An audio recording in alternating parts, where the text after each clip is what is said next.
Olá, sejam bem-vindos à nossa aula de ciências. Na aula de hoje iremos estudar a organização da célula. A organização celular refere-se aos componentes de uma célula e como estas peças estão dispostas dentro da célula. As células, como vimos em aulas anteriores, são as menores unidades vivas de um organismo. São divididas em vários compartimentos, cada um com uma estrutura característica, composição bioquímica e função. As três partes da célula, como nós estudamos anteriormente, são membrana plasmática, citoplasma e núcleo. Nesta aula, além de estudarmos essas três partes da célula, iremos também estudar as organelas citoplasmáticas, que são pequenos órgãos que realizam as atividades celulares essenciais para as células. Essas organelas, elas estão presentes no citoplasma da célula. Então, aí na imagem é possível ver as partes que compõem uma célula, cada uma delas ilustrada. Vamos iniciar falando sobre a membrana plasmática. A membrana plasmática é a película que envolve a célula e controla a entrada e a saída de substâncias para o seu interior e também para o seu exterior. O citoplasma. O citoplasma é parte da célula que fica entre a membrana plasmática e o núcleo. Ele é formado por um material gelatinoso denominado citossol, em que várias organelas estão mergulhadas. O citoplasma está aí descrito na imagem. Retículo endoplasmático. Este retículo corresponde a organelas cujas membranas se dobram formando sacos achatados, como vocês veem aí na imagem. Há dois tipos de retículo endoplasmático, o liso e o rugoso, sendo que o rugoso possui grânulos associados às suas membranas, grânulos esses denominados de ribossomos, o que lhe confere aparência rugosa e por isso esse nome. Os ribossomos são pequenos grãos que fabricam proteínas espalhadas pelo citoplasma ou aderidos à membrana do retículo endoplasmático.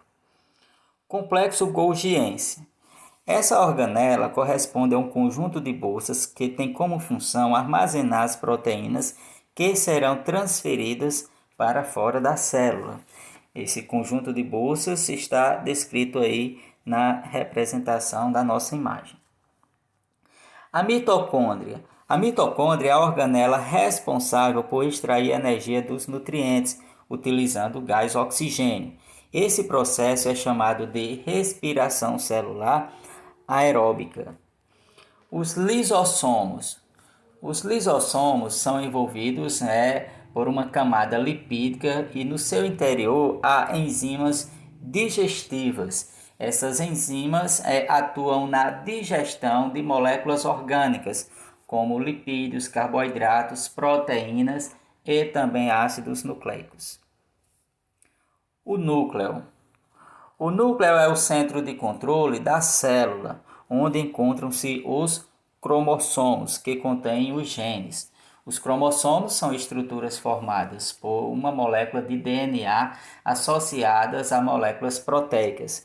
Como vimos em aulas anteriores, o DNA, a sigla DNA, que significa ácido desoxirribonucleico, é a substância responsável pelas características hereditárias de cada indivíduo.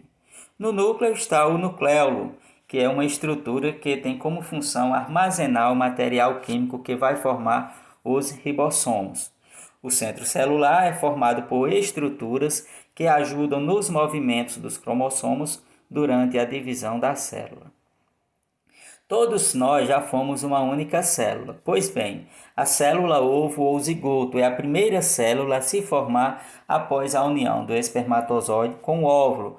Essa união é denominada de fecundação e está representada aí na imagem. O espermatozoide, no caso aí a fecundação humana, é o espermatozoide com os genes do pai, e o óvulo com os genes da mãe. Então, quando o espermatozoide ele penetra no óvulo, ocorre a fecundação e com isso forma-se uma nova célula, que é a célula ovo, a primeira célula a se formar após essa união. Após a fecundação, a célula-ovo ela passa por vários processos de divisão celular, até formar todas as células do corpo e originar um novo indivíduo. Esse processo de divisão está ilustrado aí na imagem. Veja que inicialmente ocorre a fecundação, que é a união do espermatozoide com o óvulo, e aí formação da célula-ovo. Em seguida, essa célula-ovo ela se divide em duas células. Essas duas células se dividem em quatro células, que por sua vez se dividem em 8, que aí divide-se em 16, em seguida em 32 e assim vai seguindo a sequência até formar um novo ser vivo. Além das divisões das células, há também o processo de diferenciação celular, que é onde são formados grupos de células especializados em certas funções. Existe uma divisão de trabalho entre as células de um organismo. Pois bem, uma célula só não é capaz de realizar determinadas funções.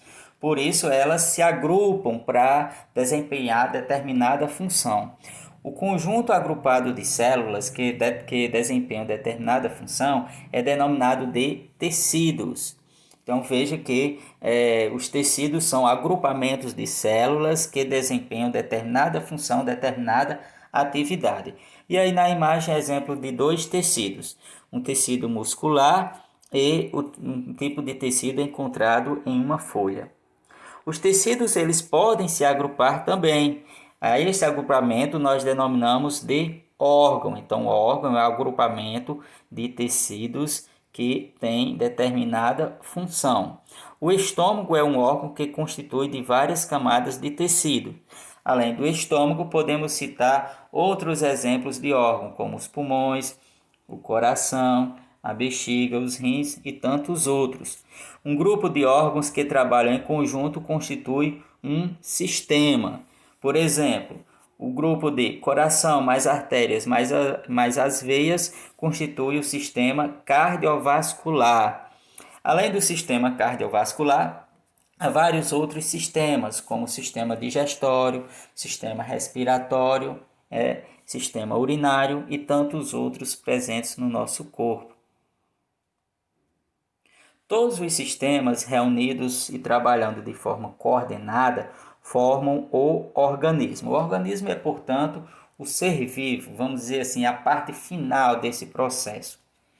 E aí nós temos essa organização detalhada na imagem.